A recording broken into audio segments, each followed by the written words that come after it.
computer.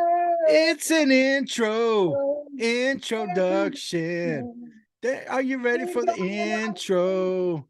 Are you ready for the introduction?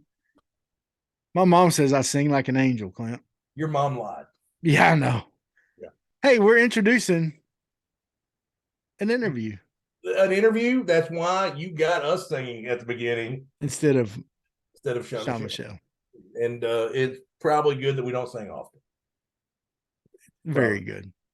But guys, this one's a great interview. They've all been good. Yeah, we might as well. I mean, like, look, every time we do an interview, we're like, this is the best one yet, and this is the best. I mean, this is seriously, it's just good.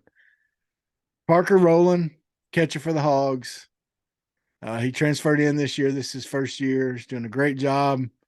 He was hurt this weekend, but he still he tells us where he's at on his injury, and thankfully it's nothing too serious, and he's going to be back. But we just had a great interview with him, man. We talked about all kinds of stuff, lots of baseball, his life. We even talked about meth deer. We did talk about meth deer and duct tape bikinis. Yeah. So we got that going for us. And I'm going to go ahead. Spoiler alert: Parker Rowland has never worn a duct tape swimsuit. Well, I said spoiler. That's right. Spoiler alert. So anyway, folks, seriously, this is a great one. Like and share, and let people know about it. Comment on us. Let us know what you think. In fact, let Parker know what you think. Get on his social media and say, hey, man, enjoyed you on the Big C, Bigger T podcast. Interact. Dude, it's a good thing. And after listening to this podcast, you will be a bigger fan of this young man. Oh, for sure. So, guys, no doubt. Or as he would say, as he said several times, 100%. 100%. So, hey, Sean Michelle, kick that funky beat. 1, 2, 3, 4. You ever seen a lame man walk? Ever heard a dumb man talk? Ever seen a blind man see? I promise you will change his name. You ever seen a cancer dead? Ever seen all the poor get fed? Ever seen a prisoner set free? I promise you will change his name.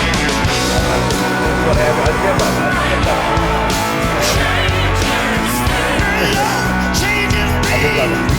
Lord, change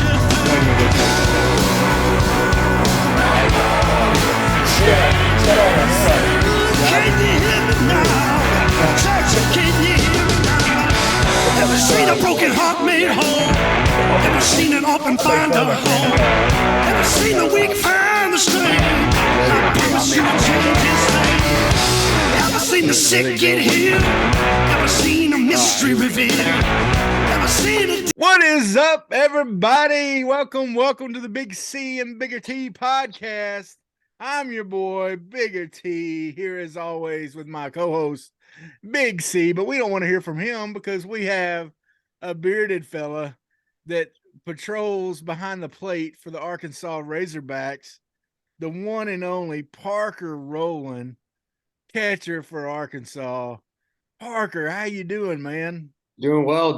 Appreciate y'all having me on. Man, it's great to have you. We had Michael Turner on last year. So we really enjoy having catchers, man. We learned a lot from having him on, and so we're excited to have you on. Now I got to ask, I know you got an injury going on, right? Yeah. How you feeling? I'm feeling good. I kind of tweaked my low back last week during a lift, and so I had some tightness and soreness going on throughout the weekend, so I got to work on that. But today, I full practice. I caught a couple bullpens, swung the bat, so I'll be ready to go again this weekend. Well, so it's funny that you had a back injury, because let me tell you, Parker, last week I was sitting in my recliner, and out of nowhere, my upper back just tightened up on me. I mean, because I'm also an athlete, apparently. I'm sitting in my recliner, like, Oh, it's brutal, man. I've never really dealt with back pain before, but man, for a couple of days there, I couldn't do a whole lot. Like I could barely bend over. I couldn't. Took me 15 seconds to get out of bed. I felt like I was getting old, but we got it kind of taken care of now. I'm feeling a lot better. So that's awesome. Great to hear. Especially with the position you play. I mean, of course, any position in baseball, your back, you need your back because you're bending over or whatever. But for your position, I bet it's definitely a hindrance to have that. So glad you're feeling better. I know your coach, when he was talking about it, acted like that it was not too serious. So that's a good, super serious thing. Yeah. Well, Parker, normally every week on our podcast we're big Chris Farley fans. Okay, all right. Back in the day, you like Chris Farley? I've seen some of his stuff. Yeah. Okay. Well, if you haven't watched Tommy Boy, you need to watch Tommy Boy. Oh, I've seen Tommy Boy. Oh yeah. Well, classic. So we usually have a Holy Shnikes moment of the week. Okay. And normally when we have guests on, we don't do our Holy Shnikes moment because we want to just talk to y'all. Okay. And we want to talk to you, but there's something going around Facebook that happened in Arkansas that I just couldn't wait to talk about. Okay. And so we had to talk about it as our Holy Shnikes. Okay. And so you may have seen this. I don't know. Let me just read it. This is read it? All right. You got it? Go ahead, Clint. I got it. Bridget Watkins, 43, of Summit, Arkansas, who allegedly took fawns into her home. Baby deer. Deer. Training them, raised the deer with intentions of training them to attack hunters. Was taken into custody Friday. You a hunter? Oh yeah, I'm a big hunter. You got to watch out for this lady. She's out to get That's right. Don't go to Summit, Arkansas. Yeah, at the Summit, Arkansas, thriving metropolis. By Yellville. Yeah, it's a happening spot. At the time of the arrest, Watkins was in possession of several grams of meth, 4 deer, and many broken electronics. Attention was drawn to Watkins when she began giving meth to her young deer. And they were caught rummaging through people's garage and back porches. Our homeowner followed one of the deer back to Watkins' residence in an attempt to recover his property. He found himself face to face with Watkins wearing a duct tape bikini, disassembling a clock radio. That's one of the wildest stories I've heard in a while. Yeah, I mean, okay. I've never been prouder to be in Arkansas. That's right. That sounds like it happened in Oklahoma. I had to double check the name, make sure she wasn't one of my family members, to be honest with you. But okay, first of all, lots of questions. Okay. Yeah. First of all, this has been out since yesterday, and I've seen nothing to debunk it. It's on the Arkansas Game and Fish Facebook webpage. Okay. It's gotta be real. Yeah. It's gotta be real. Yeah. It's gotta be real. Okay. Now, so she's training these deer to attack hunters, right? Yeah. She's pumping them full of meth with that movie Cocaine Bear out there. That just goes well with it, right? This is Cocaine Bear too. Yeah, meth deer versus cocaine bear. That's right. It's gonna happen. Godzilla versus King Kong. Yeah, that's some crazy stuff. But then, so the deer are stealing electronics from the neighbors? This lady, it may be that more advanced meth where she's able to train the deer like, hey. Because it says a homeowner was trying to find his stuff and followed the deer back to her house. Now, but I do have a question for you, Parker. Now, you've been you're dealing with an injury right now. I'm sure you've had your ankles taped. Yeah. Would you wear a bathing suit made out of nothing but tape? No, hell no. But yeah, she was rocking the duct tape. I was like, I quit reading this and I remember the duct tape bikini. And she's stealing clock radios. Yeah, that's some wild stuff right there.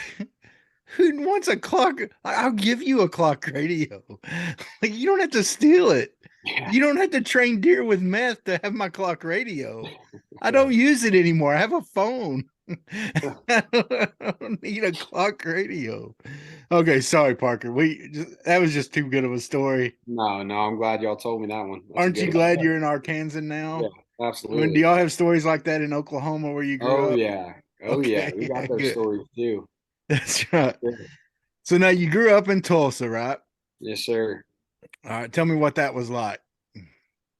It was good. So I grew up in a little town right outside of Tulsa, Wasso, Oklahoma. We had some land out there. So growing up for me, it was just a lot of hunting and fishing and hanging out with my buddies. You know, I played football in the fall, basketball in the winter, baseball in the spring and summer and stuff, and try to stay pretty busy. You know, ended up going to high school in Tulsa. I went to Bishop Kelly. A lot of fun. Ended up winning a state championship there, and yeah, it was a good time. What position did you play in football? I was a middle linebacker and a fullback. There you go. Yeah. Well, which one did you like better? Did you like being the fullback better, or did Uh, you like linebacker better? I think on defense, I like being the middle linebacker. On offense, I like being the fullback. I don't know.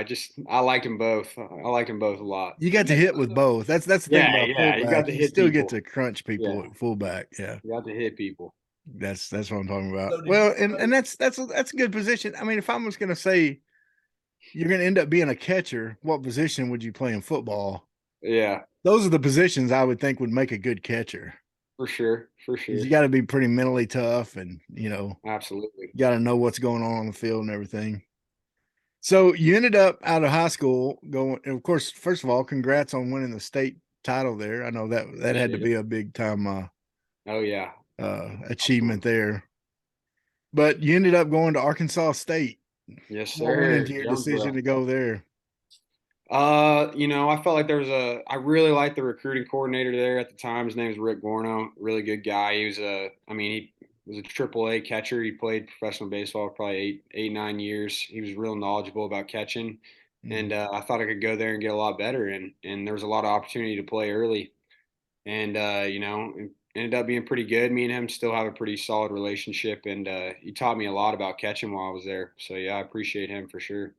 At what age did you start catching? Because like we had Michael Turner on, and Michael Turner didn't start catching to Kent State because he had the gear. Like it was a crazy story. Yeah. So I think I was probably 14.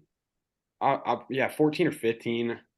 I had a I played third base. Like when I was real young, I played like shortstop and stuff. But when I was 12, 13, kind of 14, started playing more competitively, I was playing like a lot of third base. And I had a coach, Mark Redmond. He'd played in the big leagues for 10, 11 years. He'd pitched in the big leagues. And he told me, he was like, dude, you're a really good player, but like you're slow. Like you're not very fast. And so like for you, like you started switch hitting and stuff. He's like, for you to play at a high level, like I think you'd be better behind the plate. Like you have really good hands, like you have a good arm. I think it could work out. And so he told me, he said a switch hitting catcher is the fastest way to make it to the big league. So I bought a set of gear that day and started getting after it and haven't really looked back. But did now at that age, because me, I'm a sensitive guy. If I Yeah. had to go and look, I've said this before. I played college football at Arkansas Tech. I'm not bragging. I was just on the team. Yeah, But I was the slowest player on that team for 4 years in a row. for sure. Like, all lined up and ran our 40s, and I was the slowest every freaking year. Yeah. If I was racing a pregnant woman, I'd come in third place. Yeah, I know what you're saying. I'm Yeah. there too. So if she was pregnant with twins, I'd get fourth. I wouldn't even get them that. But how did you appreciate it? Because I'd man, I'd be butthurt if a coach. See, I like that guy was a role model of mine at the time. You know, I really looked up to him and you know, he was the first guy that I had been around that had made it, you know, like he had done it and he knew what it took to like make it to the top of the game. And so, you know, I took his word as kind of like the gospel. He told me that I should catch, and you know, looking back, he was right. I mean, he was 100% right, and I'm glad that he told me that. Well, probably the difference was he wasn't just telling you were slow to be mean about it. He was telling you No. that because he was giving you another way forward. Yeah, he was like, if you want to play, he's like, you're really talented and you can do some stuff, but I mean, the speed's going to hinder you in making it like to the SEC, basically to professional baseball. He's like, if you're a catcher, they don't care. Like, you play good defense, you swing it a little bit, nobody cares how fast you run. Yeah. And so, you know, which is true, which has been true. That's why I've gotten the opportunity to come here, and and play for the Hogs this year. It's been a lot of fun. Now you left Arkansas State and ended Mhm. up going over to Eastern Eastern Oklahoma. Oklahoma State. Yes, Okay, sir. is that a junior college? Junior Or college in okay. Wilmington, Oklahoma. So what went into that plan there? What was the thinking there? So for me, at Arkansas State, we'd play Arkansas, Mississippi State, Ole Miss. We play all the big schools, and I'd go, we'd play them, and I'd say, dude, I could play there. Like I know I can play there. I don't know if I'm good enough right now, but I think if I get a little bit better, I could go play there every day. And so, I thought it was the best decision for me to kind of get out of Jonesboro and go somewhere and develop. And I talked to the crazy thing was with the junior college stuff is I had a lot of coaches like calling me and asking me like, why are you leaving A State? Like you're probably gonna play every game. Like, did you get in trouble? And my junior college coach from last year calls me, and this dude told me exactly why I left, what I was trying to do. Like he blew my mind, and like I knew that was the place that I wanted to go. Like he was just a winner, you could tell, and Yeah. he produced some really good ball players and some really good teams, and it probably ended up being the best decision of my baseball career up to this point was going there and playing for him. So in that you just entered the transfer portal and that coach was one of the ones that called you Yeah. So and he just knew exactly what you were thinking, huh? yeah, he did. He was the only guy that kind of told me what I was trying to do, and caught me off guard, honestly. And I was like, this guy is a smart guy. Like I'd heard some good things about him too from some buddies I had that played for him. Mm. And yeah, I mean, it was everything he made it out to be. I got a whole lot better in a year down there for sure. Now, when we had Cody on, he talked about, of course, he went from Ole Miss to junior Crowder. college. Yeah. And then, you kind of did the same thing, went from a, D1 school to talk about just that time at a junior college and what you got out of that, because junior colleges are on the come up as far as for baseball. It seems like For more sure. It was schools are starting teams and a lot more. You're seeing a lot more across the SEC that played at a junior college last year in lineups. 100%. 100%. It was definitely a humbling experience, going from Arkansas State. And by no means is Arkansas State as nice as we have it here, but I mean, we had some nice stuff. And so, going there day one, not having a locker room, staying in an old dorm in the middle of nowhere, having to do my own laundry, just little stuff like that you had to get used to. And, it kind of made me grow up a lot. Like I had to get my stuff together, and I was there to play baseball and to get better, and he held us to a high standard. And I mean, I think if you get to go the opportunity to go to a junior college like that, I mean, you have to take it, because I think there's so much growth that can come from it. And I get the opportunity to come to the University of Arkansas, and I just appreciate it so much more from coming from a place like that. Everything we have here is just top of the line, coaches, facilities, weight room, all that stuff. And it puts a lot of things in perspective for me, because a year ago I'm in the middle of eastern Oklahoma, in the middle of the mountains, and so yeah. I'm not gonna lie to you. Being in eastern Oklahoma just sounds awful. Oh yeah, I mean, it wasn't fun. It was not fun. It was a town of 200 people, 300 people probably. Yeah. No, now you played JUCO there. How did your field crew skills become? Oh, really good. I mean, first day we got there, it was a work day, and I You're out there with a weed eater, weren't you? I was out there with a weed eater with a hoe on the dirt, getting all the weeds out for freaking 5 hours. Like I had blisters all over my hands. I was like, and then you got to go catch. Yeah. here we go. It's crazy. Now, me and Travis both graduated from them, so I don't know if you remember if you know Caden Wallace. Yeah. Me and Travis both went to the same high school as him. Okay. A long time before him. We're a couple years older. Just a wee bit. Yeah. But I was like, you drive past the high school now, and they have an indoor football practice facility. For sure. And I tell my wife, I'm like, I picked up rocks in a field so we'd have a place to do football practice. Yeah. And they have an indoor practice facility in Astrotown. That's changed a lot for sure. Yeah, but I'm just griping. That's me being a gripper. I live down in South Arkansas near Camden. Okay. And there's a college at Southern Arkansas University Tech. just started a baseball team. Really? And they got a pretty good recruiting class. They got some guys that were rated pretty high in Arkansas to come. They didn't even have a home field until about a third of the way into the season. That's and they crazy. were having to build it themselves. They were having to do a lot of the work on it, like you're talking about. And they're having, but it's great. like a brand new field. Like, Good for them. they had to clear everything out and all that kind of stuff. But so I see what you're saying, and it's definitely not a a town that where you'd want to come, destination place. But No, for sure. But like you said, there's a lot you can get out of that. Like you said, you grow up a little bit, you learn, kind of be a man and, kind of mature as a person, Sure. during that time. So that's good. And you learned some baseball, didn't you? 100%. I mean, that's all we did there. There was no practice rules in junior college, so we were there 7 days a week getting after it. I mean, I could see the field from my room. It was about 100 yards away, and the batting cages were about 20 yards to my right. So, and there was nothing to do. So I was hitting all the time. I was at the field messing around. So, we were always just working to get better. We had a really good team too, full of a lot of guys that were, trying to get after it, trying to get out of there. So it made for a good team culture. Good. Well, and it's probably a lot of people pushing each other because you're all trying to get to the next step. Absolutely, yeah. You got in JUCO, what you've got 2 years. You don't have a long time to get there. No, it's a very short time for sure. And Yeah. especially me, I had 1 year of eligibility, so I kind of had to. Yeah. So do you see any JUCO players like it just not work out? Like they don't get that D2 or D1 offer? I mean, yeah, for sure. There's definitely some cases where people don't make it, but I mean, on our team last year, I think we had 9 guys go Division 1, 2, 3 are playing in the SEC. Right. That's good. Cool. No, so yeah, I mean, it's a gamble on yourself. Oh, it is a gamble for sure. Yeah, I mean, our junior college was pretty good. We were top 10 nationally, so I mean, we're gonna have some more eyes on us and more opportunities. But yeah, it's a huge gamble for sure, especially with the transfer portal right now. Yeah. Now, when we had Michael Turner on, of course, he had came from Kent State to Arkansas.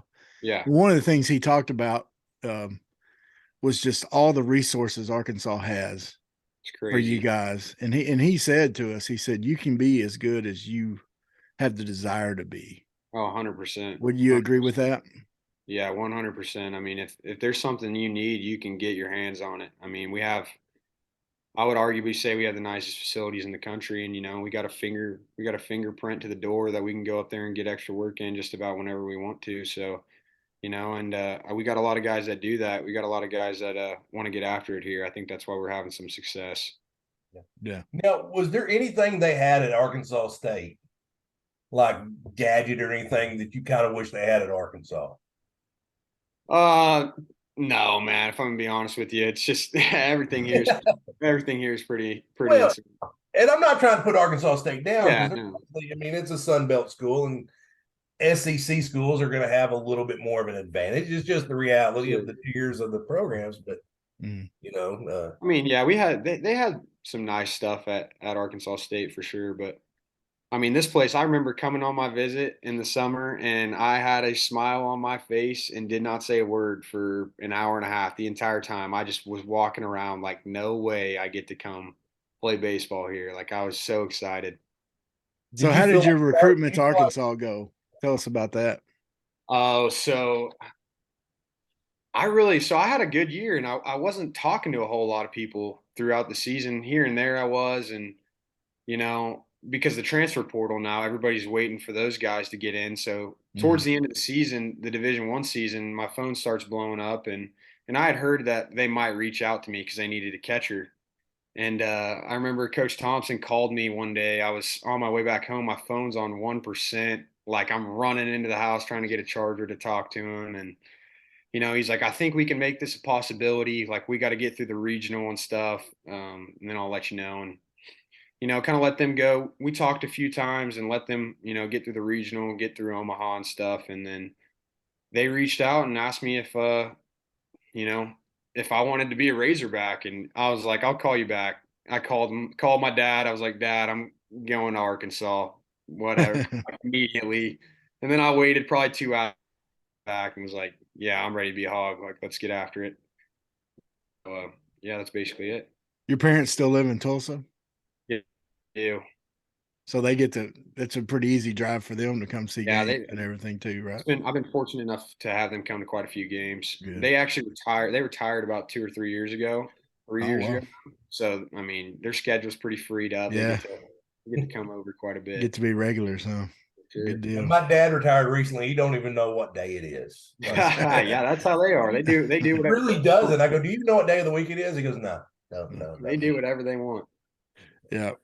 Nothing wrong with that. You work hard for a long time and enjoy it. So were you like Charlie Bucket at the chocolate factory whenever you visited Arkansas? Oh yeah. Oh, look at that. Yeah, coming out of Eastern, especially. So funny story. I had a couple buddies from Eastern up here 2 or 3 weeks ago, and it was after a game. I showed them around the facilities, and it was the same look that I had on my face. Like they were all like, "Oh my gosh, bro, this place is crazy." So it was pretty cool getting to show them around. Did he believe you when you said you don't have to weed eat here? Yeah. I was like, dude, I haven't touched a year. I haven't touched nothing out there. Like it's awesome. I don't even know where the rake is. Somebody That's awesome. Come to Arkansas. You don't have to rake. Yeah. You don't have to rake. That's a recruiting pitch. For sure. That's awesome. Well, man, the season's going pretty good for y'all. Of course, this weekend was a tough one. But you got, of course, this weekend was kind of a mix of, I think, just injuries, hurt a lot. For sure. And then also y'all, one thing that's been interesting this year, and I think this weekend may have been partially what happened. I don't know, but this is a whole new roster just about, and it's a lot with the transfer portal and all the new guys. Y'all are dealing with a whole, kind of a new bunch of people. And so sometimes it's, you have some growing pains, as far as getting everybody to, to kind of gel together sometimes. And you're going to have some games like, or a series like this weekend to where things are going to happen. But that's the first time I was going, you're back. Sorry. I was like, boy, he may be mad. Either he's froze or he does not like Travis's questions. Yeah, sorry. No, I cut out there. I don't know what happened. Sorry to bring up Georgia, man. I'm sorry. No, you're fine. You cut out there. I mean, it could not have been worse. You just had this glare on your face. I'm like, oh, I know. Mad now. It was just frozen with like a real serious look on your face. I was like, oh, I need to get through with this. No, anyway, my question is this. Y'all have done a really good job though so far this year of not having many hiccups, joining up a big, a whole new roster like you have. For sure. Because I mean, there's we saw it with basketball. They had two players from the previous year. Yeah. And with a lot of talent, a ton of talent on the basketball team, but it was hard to, it was just hard to mesh it all together. Sure. And so far, y'all have really meshed it well together because, I mean, you've had, especially with the pitching staff, man, and you're connected so much with that. These young pitchers have come together. What do you think's happened to let that happen for this team? Man, I would say that just from the jump, we've had a really tight-knit group of guys. Like I feel like everybody gets along on this team better than most of the teams that I've been on. And I think everybody's pulling for each other at the end of the day. And I think you can feel that throughout the dugout, no matter who's out there. I think they know that they got the whole team behind them and we're going to support them no matter what. And it's been good to see the young guys step up on the mound, especially, with Cody Frank going down, that was a tough injury for us. But for me, I think it also is a good thing because we got to get some young guys some more innings than they would have gotten, and they're going to help the Razorbacks win for years to come now because they got these early innings, and so I think everything has a bad effect. Yeah. Now, whenever you have a young guy come in, he's struggling a little bit. Obviously, you're calling the game and you're the guy in front of him because you only get one mound visit. I don't know the new rules. I think every third game you get a mound visit. I'm not. Yeah. I'm not 100% on that. But what do you do to calm the young guys down behind the plate? What's some of the things? I mean, yeah, like you said, like that's my number one job back there is and I would say for me, it's just slowing the game down in little ways, like maybe taking a little more time before I call the next pitch, just kind of giving them cues. Like I'm looking at them, telling them, calm down, like let's go, you got this, and just making the game slow down for them because I used to pitch, I know how it is. Like that's the loneliest place on the baseball field is standing out there on that mound and the game can speed up on you real fast. And so anything I can do for them to let them know that I'm there for them, I'm working for you and I got a lot of confidence in you. I think that stuff goes a long way with them. Okay. Oh, who's the toughest to kind of calm down sometimes?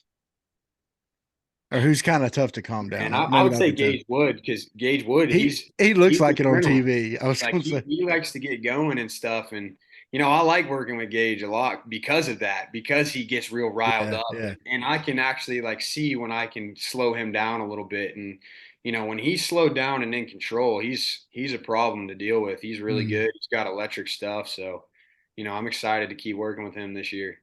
Well, I know on TV he looks like he gets, Oh yeah. I He's know juiced one up. game a couple weeks ago, the commentators were talking about it. Looked like his heart was beating out of his uniform. He gets He juiced was, up, yeah, for he was. I sure. think you went out and talked to him one time, and because Yeah. he was just. You could tell, man, Yeah. he was breathing hard. But you love that, man. You love that Yeah, excitement. for sure. I mean, that's, and I think we're seeing that with a lot of the pitchers. Now, one of the 100%. things we learned when we had Michael Turner on was how involved and how much y'all call as a catcher the pitches. Yeah, yeah. So The that was coaches put a lot of that on you, don't they? for sure. Yeah. So when I got here, when I committed here, they told me that, and I was fired up about it. I feel like that's something that from a young age I've been pretty good at is calling a game and having feel with that. And so I was really excited to come here and kind of get to showcase my ability to control the game, call a game, and Coach Hobbs gives me ideas throughout the game. Like he'll come in the microphone and be like, "I like this pitch or this pitch," and I really trust him as well. So if he wants something, I'm going to get it. But for the most part, they have a lot of trust in us to call the game. How's your thought process go? Because to the layperson, like he's just calling random pitches. Yeah. I mean, are you thinking, okay, this guy, he doesn't like the curve, but I would say for me, it's not really about the hitter as much as it is about, having that connection with their pitcher and like having feel for what he's got that day or what's working. Like Hunter Holland, for example, like he throws 5 different pitches and he doesn't have all 5 of those pitches every day. Like my job is to decipher what 3 pitches that are working for him that day. Like if his fastball is not working, we're not going to throw it. Like he's got a cutter, a slider, a changeup. Like for me, it's just having some feel with the guy on the mound and seeing what's working for them and using that to our advantage. now how far into a game, or is it warm-ups that you can say, okay, the cutter's not working today? I think it can change. Like it's inning by inning, couple innings at a time. Like Hunter Holland might start the game and have his fastball and his curveball working, maybe his changeup. By the 3rd inning, his fastball's not working as good anymore, but his cutter's back. So it's like pitches come and go like that. I think that's why my job can be fun because I can pick up on that stuff really fast and switch what we were doing. Instead of wanting to attack with heaters, now we can attack with cutters or changeups or whatever we have working in that situation. Yeah. So how long after you've thrown a pitch away, like, okay, fastball's out, will you wait a couple innings before you go back to it? Will you try it like later in the inning? Honestly, it just kind of depends. Like for me, let's say he throws a couple bad fastballs in an inning, 3, 4, 5, just not a whole lot of feel for it. We'll probably bang it for an inning, and a lot of the times, especially Hunter, like if he loses a pitch and he doesn't have a lot of feel for it, his warm up pitches in the next inning will be that pitch trying to find it. And if he finds it, we start using it again. Just kind of one of those things. It's kind of Okay. playing by ear. No, I did. We asked Cody Adcock a question, and he said, "I don't." And I asked him what a mound visit was like from Coach Hobbs, and Yeah. he was like, "Dude, I don't. I've only had one mound visit from Hobbs." So he explained what it was like. But what's a typical mound visit from Coach Hobbs, and who has the more salty language, him or Van Horn? That's just wrong. I would definitely say, Van Horn, like, because if Van Horn's coming out there, you're coming out of the game. Like, he ain't Yeah. coming out there to talk to you. And I mean, Coach Hobbs' job, he comes out there and, he's basically giving the guy a breather, just kind of telling him a little cue here or there, trying to slow him down, like I was talking about earlier. Mhm. He's he's one of the best coaches I've ever been around, like he's a very logical dude. He's super smart, and I think he knows how to he has feel on how to get different guys going, like he's going to have to say the same thing three different ways to three different guys, but he's going to fire them all up because he knows how to deal with people, I'd say. Okay. Now, do you ever take it personal when pitchers shake off a sign? Oh, no, not at all. Not at all. Maybe some of the young guys, like me and Gage Wood always joke around. Like every time he shakes me off, he gives up a hit. And so I always kind of joke with him. That's why you don't shake me off. You feel like Crash Davis coming out there, like he hit the bull. Yeah. You ever watch Bull Durham? Yeah, I have. Yeah. When you speak of me, speak well. Yeah. Yeah. Whenever I felt bad because we had Cody on right after he gave up that dinger to what was the guy from LSU's name that's probably gonna be the number 1 overall pick. Oh, Cruz, yeah. Cruz. And I don't know if the thing's landed yet. No, that was a bomb. That kid's legit. He's legit. Well, that's what, and Cody's like, dude, it's gonna happen. And he had a weekend that weekend too, man. Yeah. Oh yeah, even though y'all played great and beat, but can you just tell by the sound of the bat anymore when something's gonna be gone like that? Oh, for sure, yeah, for sure. Like some guys just hit it different. Cruz was the first guy in a long time that I was like, dude, I don't know what to throw him. Like he's hit everything. Like he's on every pitch that we've thrown him. So I don't know how to get the dude out. Yeah. Now, of course, Parker, I don't know if you know this, but I was, I'm sure you didn't understand this, but I was a pretty good catcher myself in church league softball. And, Yes. which is the same as what you do, pretty much. Absolutely. The same. It's where they put the worst player on the field. That's not you. He's talking about. But one of the things, well, in church league, it's where you put the worst player. But one of my favorite parts of playing catcher in church league softball was the ability to trash talk the batters. Yeah, for sure. Do you, For sure. It's been a while. Not since I've been at Arkansas. Do you ever get to do that? No, I'm usually pretty nice, like say what's up. I have a lot of mutual friends like throughout the league and stuff that I've played with or against, and so it's always cool to get to see those guys. And I mean, for me, it's like if you show me respect, I'm going to show you respect. And I mean, if you run your mouth, I'm probably going to say something back. But I haven't ran into that this year at all. I try to treat everybody with respect. So. It's such a good opportunity though when they're up there, right? Oh, it is for sure. It is. Well, have you had any catchers like as you get up to the plate talking junk to you? No, I'd say I feel like in this league there's a lot of respect. There's a lot of respect. It's like, hey, like we were playing Tennessee and I made a throw or something or block, and the catcher was like, "Hey, man, like it was a great block, great throw, like unbelievable throw." Like just a lot of good sportsmanship, I'd say. Well, the problem was when I was doing it in church league was half the time the guy would end up cranking a home run on me. It'd make me look like a blooming idiot. And in the SEC, every guy that comes up to bat has the ability to be able to do that. 100%. So you're better off to not even put yourself out there, unless you want to. I was surprised. I thought the Tennessee weekend was going to be a little chirpier than it was. Like I thought they might have been running their mouths a little bit, but they were super respectful. And ended up having a good weekend. How was the Oklahoma State game at the beginning of the year?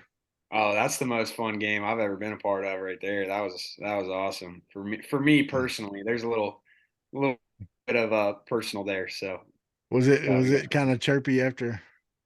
no, not really. There wasn't any chirping going on then. Okay. Well, you know that we had the series, you know, in the was it the regional last year, Clint? Yeah. Yeah, with Rock Yeah. Ridge. Yeah. Yeah, Rock Ridge, yeah. Yeah, our fans were booing him a little bit, but we actually talked a little bit. He was a nice guy.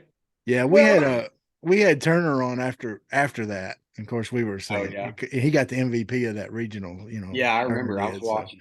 so He's a good player. we were bragging on him for that, you know. But so now when you were getting recruited, did any of the Oklahoma schools recruit you hard? Not out of junior college. OU did a little bit, but not so in high school, my like dream school was I was gonna go be a cowboy. Like I wanted to play at Oklahoma State and everything. And they were like, you can really hit, you can really run and or you can really hit and really catch, but you're slow. So like I just don't think we're gonna have a spot for you behind.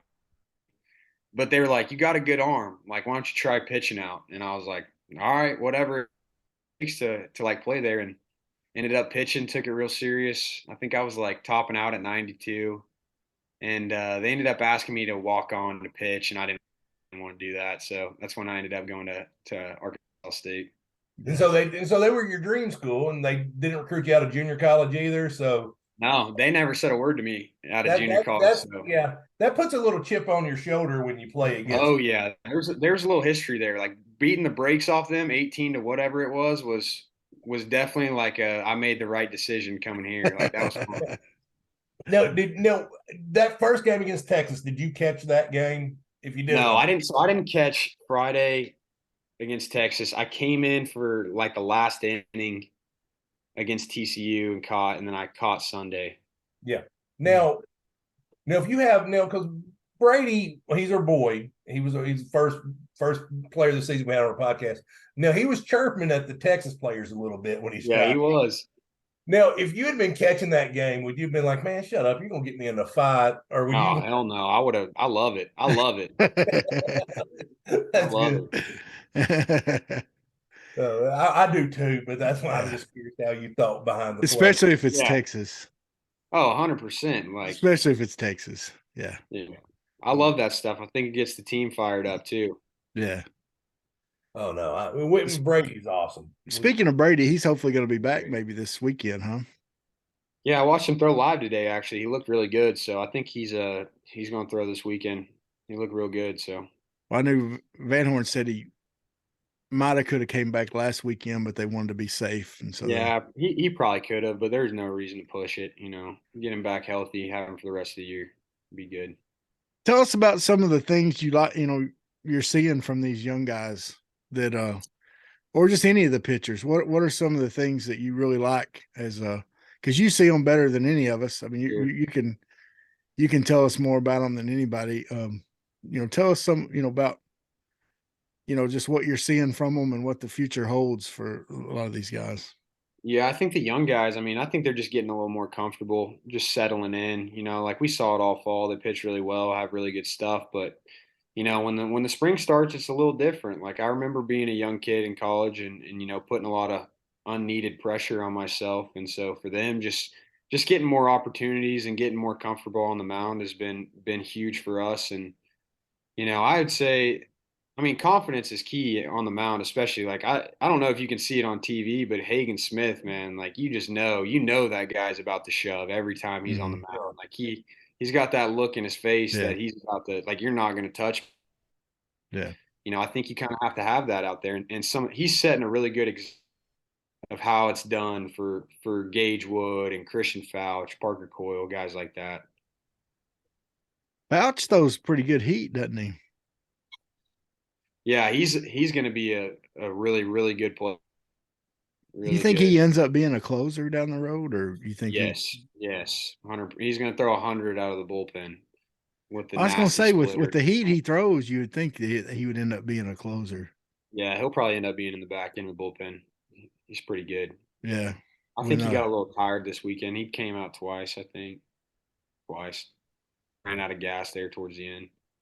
Well, and that's the other thing with these young guys. They're playing more baseball than they've ever played in their life. For sure. It's just getting used to it. Especially competitive baseball. Mhm. You know, Like this, yeah. not just, That's you just a know, little different. when they were playing in high school, they go out there and Yeah, just have partial stuff and still strike out most of the people they went against, you know. 100%. But Now I did have a question. This is very important. Very probably the most important question you'll be asked all day. So it's very. I want you to think long and hard before you. All right. If we're in Tulsa, Oklahoma, where are you taking us to eat? Ooh, that's a good question. Let me think. Let me think.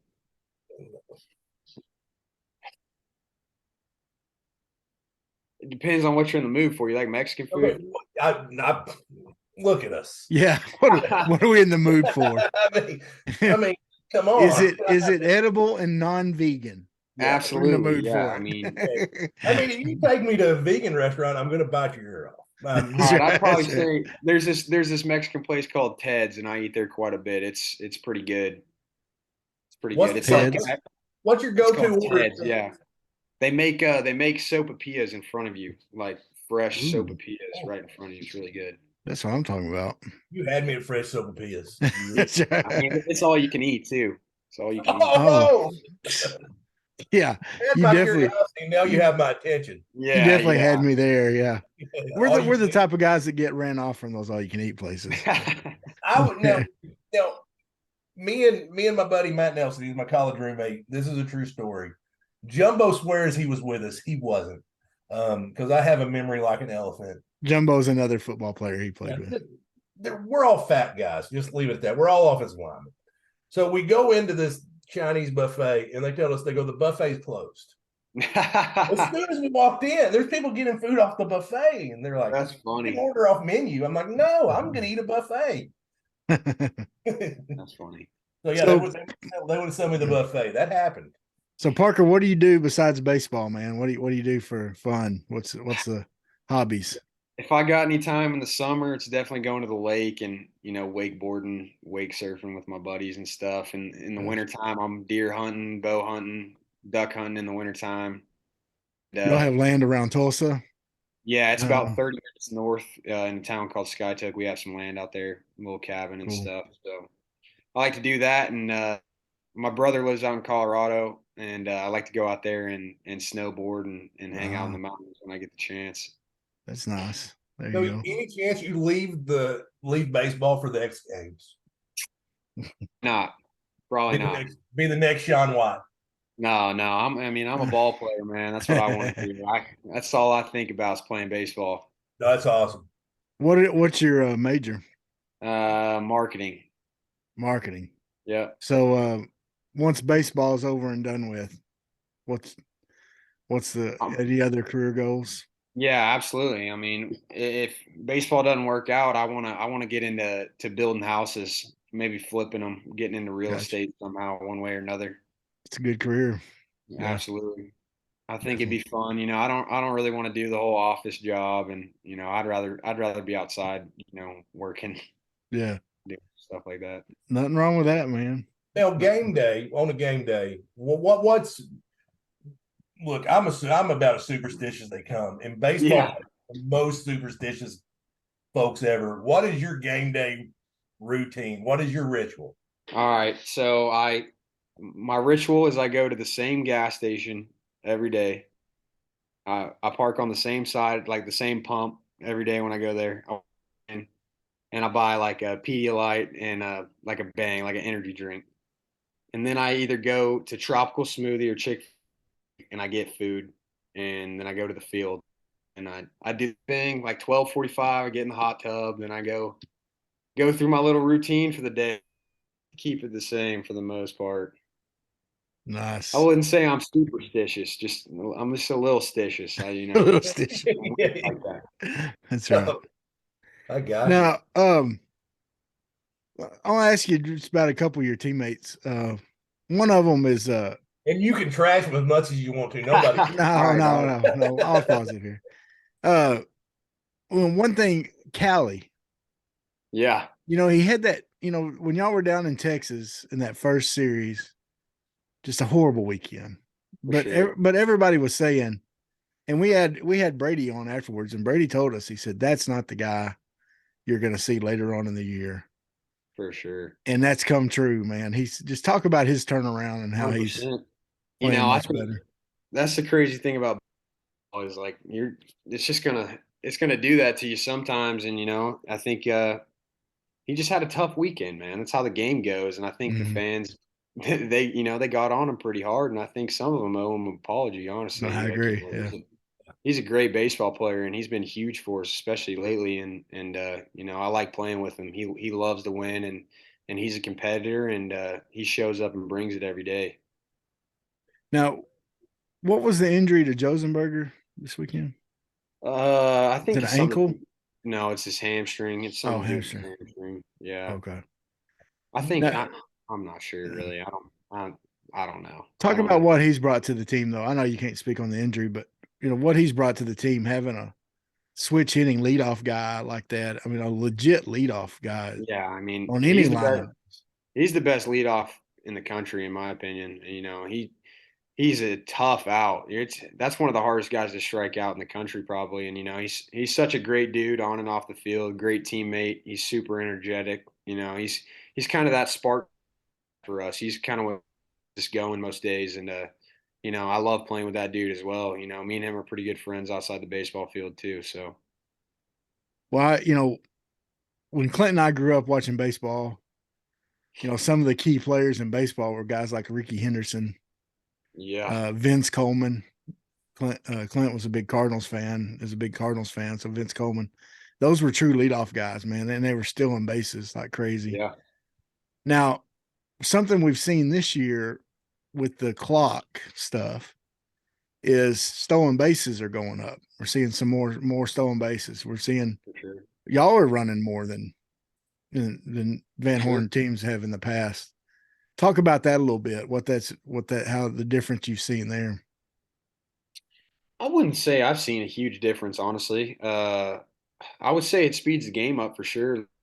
When we talk to those younger kids, they got that clock now winding down on them, and they're getting up. But it's something that we're gonna have to deal with, and you're gonna have to adapt and get used to it. And I think we've done a pretty good job. We haven't had that many violations, or I think maybe that Arlington weekend we gave up some stolen on the pitch clock, but other than that, I don't really think we have. Now that Yeah, you're into the season a little bit on it, what do you think about it? I don't really mind it, man. I don't even notice it most of the time You know, anymore. after that first weekend, probably like y'all were, I didn't like it. I didn't either. That one in Arlington was fast. That was Yeah. a little bit of an awakening. But the more I've watched and the more like especially professional baseball I've watched, I like it because Yeah, I mean it's been I don't like seeing a batter come out and readjust both of his gloves in between every swing, yeah, and yeah, for sure. all that kind of stuff, man. It just kind of got old. And so anyway, go ahead, Yeah, Clint. Sorry. I saw the average time of like MLB games have gone down almost 45 minutes or something from the Yeah. pitch clock. It's So yeah. So crazy. Parker, who in the Sun Belt had the funniest fans when they were giving you a hard time? Oh, Louisiana Lafayette. I'll never forget that place. That place was crazy. Yeah. Those Cajuns, man. I didn't even know what they were saying to me, but they were yelling at me saying something. The funny thing is they didn't know what they were saying. Yeah, yeah. Now, Best. you had anybody that's been really funny? You're like, God, this is great. No, it's been a while, man, since I've had somebody. What did I don't remember. No, it's been a while. I try not to listen to that stuff. I mean, sometimes you hear it, but Yeah, Michael Turner said when they went to North Carolina that their fans were already pretty lubricated. yeah, When they got there. He said, yeah, they were pretty good. Yeah. I would say the LSU. I see. I'm behind the plate, so I don't get chirped at a lot. But like Jason Orphan in right field at Ole Miss and Oh, yeah. LSU, he's getting the worst stuff. They're saying some crazy stuff to him out there. Yeah. Some stuff I probably can't repeat on the podcast. So. So I can imagine. Yeah. Yeah. Definitely imagine. Well, Parker, man, we we do appreciate you, man, coming on here, and Yeah, absolutely. Thanks we for having me. enjoy watching you play, and keep up the good work, man. Keep it Yes, going. sir. I know this weekend was tough, and especially with you dealing with injury and stuff like that. But glad to hear you're feeling better, and man, just enjoy it. Like I said, we're fans. We're gonna be behind you no matter what. And Thank you, guys. Appreciate that. Clint and I are actually level-headed fans. We don't No, get. and one thing's about this podcast that keeps me from trolling on the internet. Because one of my favorite things to do would be to go on a Razorback fan page after they lose in football and just start correcting spelling errors. Yeah. And they get so mad at me, like, oh, like it's TOO, not Yeah. and they'll be like telling me things about my mom. That's right. Yeah. Yeah. He's been banned from multiple Facebook groups. Yeah. That's awesome. And I've never broken a rule. That's what's funny about it. That's right. But no, seriously, man, we appreciate you coming on here. We're glad to have you as a hog. I know it's your first year here, but now how many years do you have here? So I can come back next year. Next year would be my last year. So you got one more year if you decide Absolutely. to go. Yes, sir. Well, man, just keep it up. I really hope you're put in a position where you have to choose between the pros. Yeah. That's right.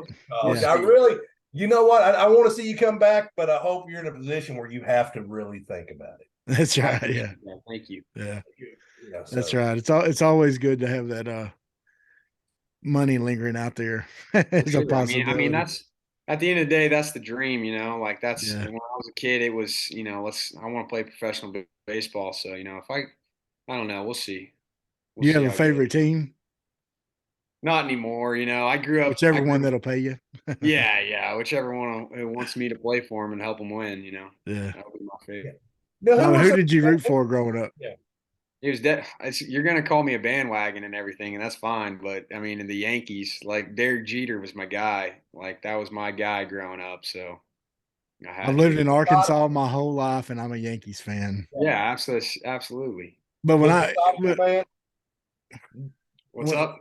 Jorge Posada, was he your man? Oh yeah. Jorge Posada, Mariano Rivera, Andy Pettit. Those are all the guys. Yeah, dude.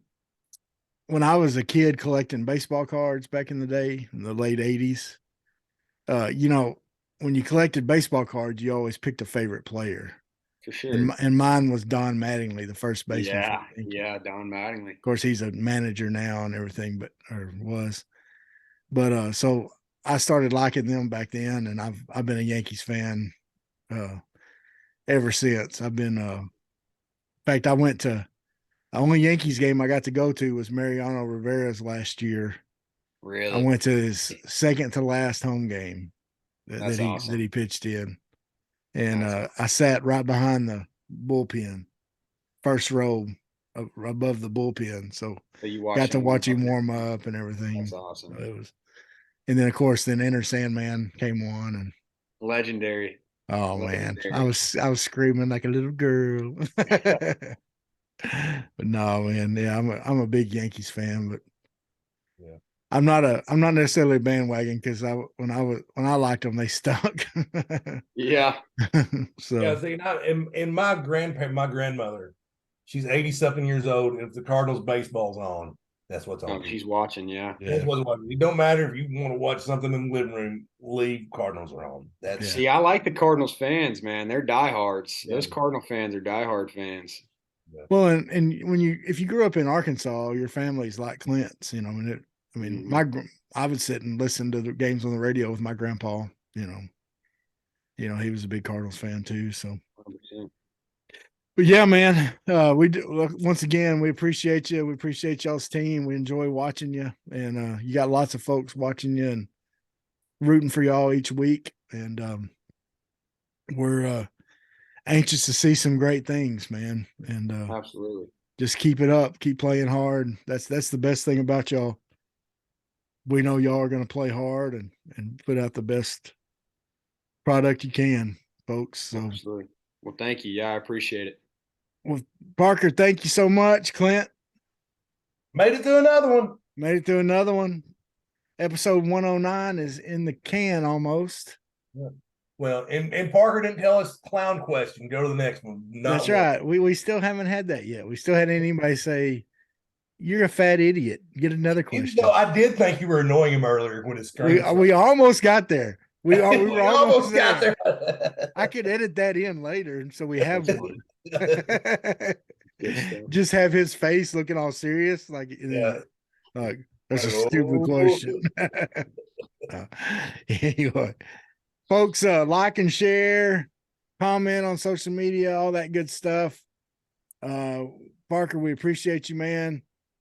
And y'all folks have a great week. Hey, and don't feed meth to your deer, and stay away from duct tape bikinis. Yeah.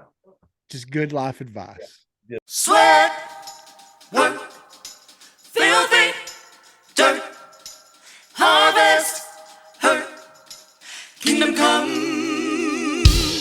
Sweat, work, filthy, dirt, harvest, hurt, kingdom come.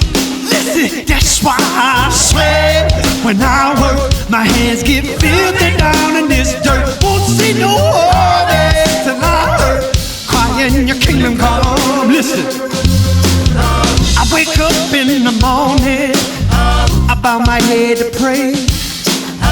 Mama told me if I don't, ain't nothing gonna change.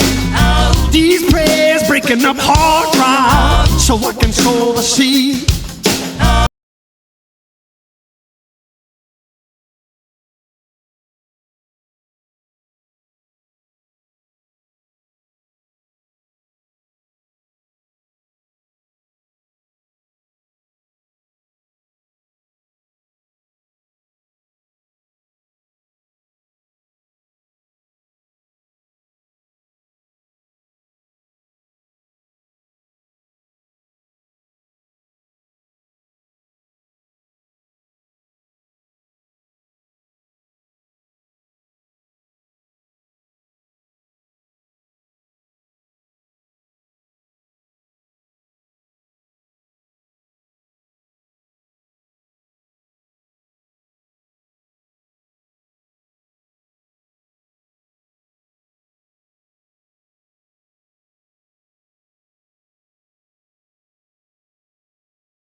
Sweat, work, filthy, dirt, harvest, hurt, kingdom come.